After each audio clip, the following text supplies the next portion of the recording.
इन सदग्रंथों को, जैसे हिंदुओं के सदग्रंथों को हमारे धर्मगुरु हिंदू वाले नहीं समझ सके, ना गीता ना वेद पुराणों को, अटपट उवाबाई बक्या करते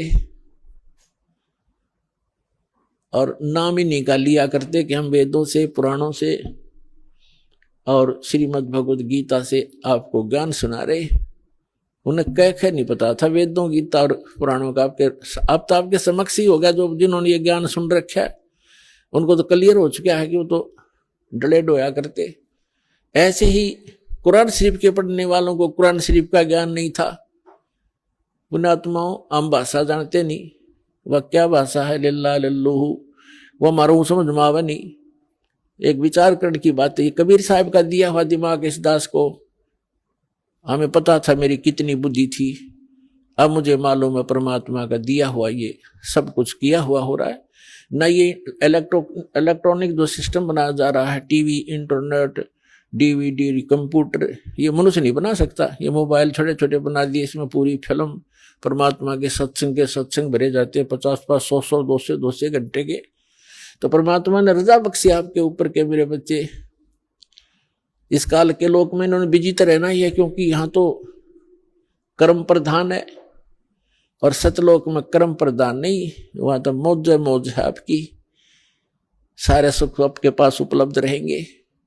तो इसलिए परमात्मा ने ये जीव के कल्याणार्थ ये काम किया है। जैसे परसों एक भक्त कल अपने इंटरव्यू में बता रहा था अपने अनुभव में कि हम राजस्थान से आते हैं और राजस्थान के से हमारे लगभग जब हम ट्रेन में वापस जाते हैं सत्संग सुनने के लिए, तो हिसार से जोधपुर जाती है ट्रेन, वो खाली होती है, हम सब भक्त ही उसमें प्रवेश हो जाते हैं।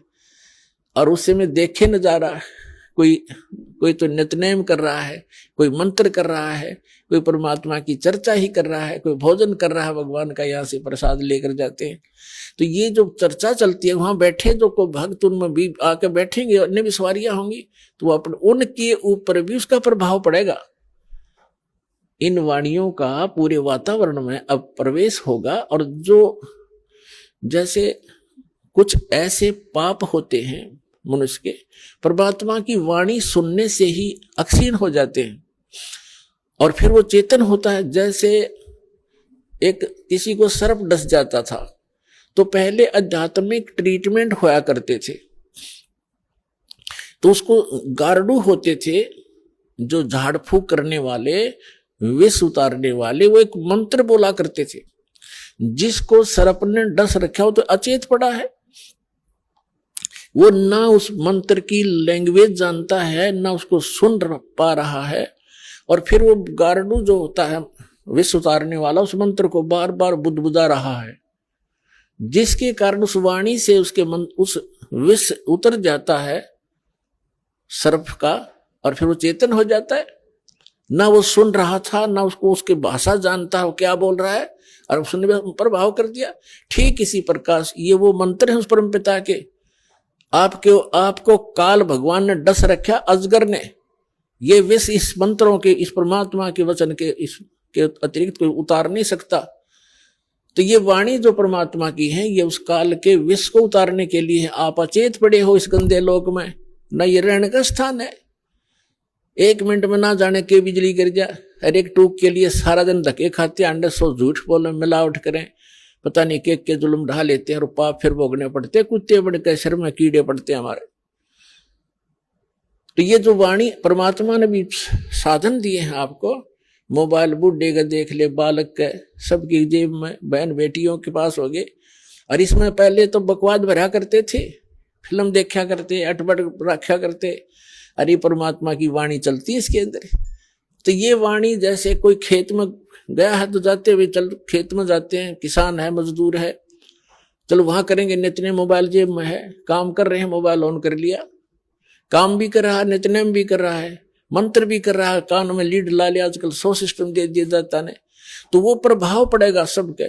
जैसे किसान हल जोत रहा है, बीज बो रहा है, एक तो तमाकू पीवा के लिए बीड़ी घूट मारा और फिर नू, एक तो तमाकू का जो वासना वो जागी। अरे एक भगवान का भक्त परमात्मा के मंत्र करता करता बीज बोए, उस खाने वाले पे भी असर होगा उसका, जो उस अन्न को खाएगा।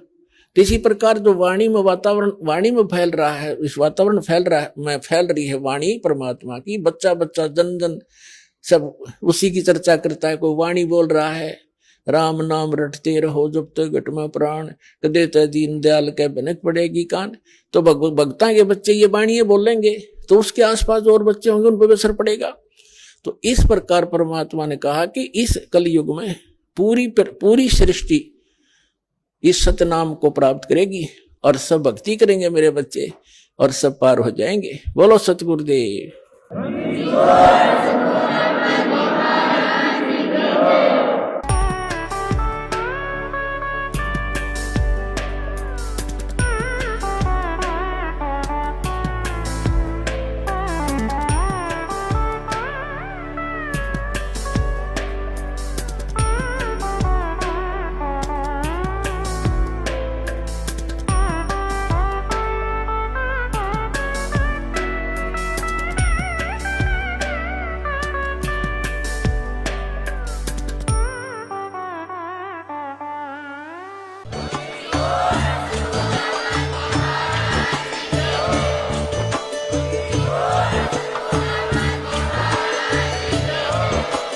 आप सुन रहे थे जगत गुरु तत्वदर्शी संत रामपाल जी महाराज जी के मंगल प्रवचन। अधिक जानकारी के लिए विजिट कीजिए हमारी वेबसाइट www.jagatgururampalji.org। संत रामपाल जी महाराज जी के शुभ आशीर्वाद से पूरे विश्व भर में 500 से भी ज्यादा नाम दीक्षा केंद्र हैं, जिन पर संत रामपाल जी महाराज जी द्वारा ऑनलाइन निशुल्क नाम दीक्षा दी जा रही है। अपने नजदीकी नाम दीक्षा केंद्र का पता करने के लिए संपर्क करें 8222880541।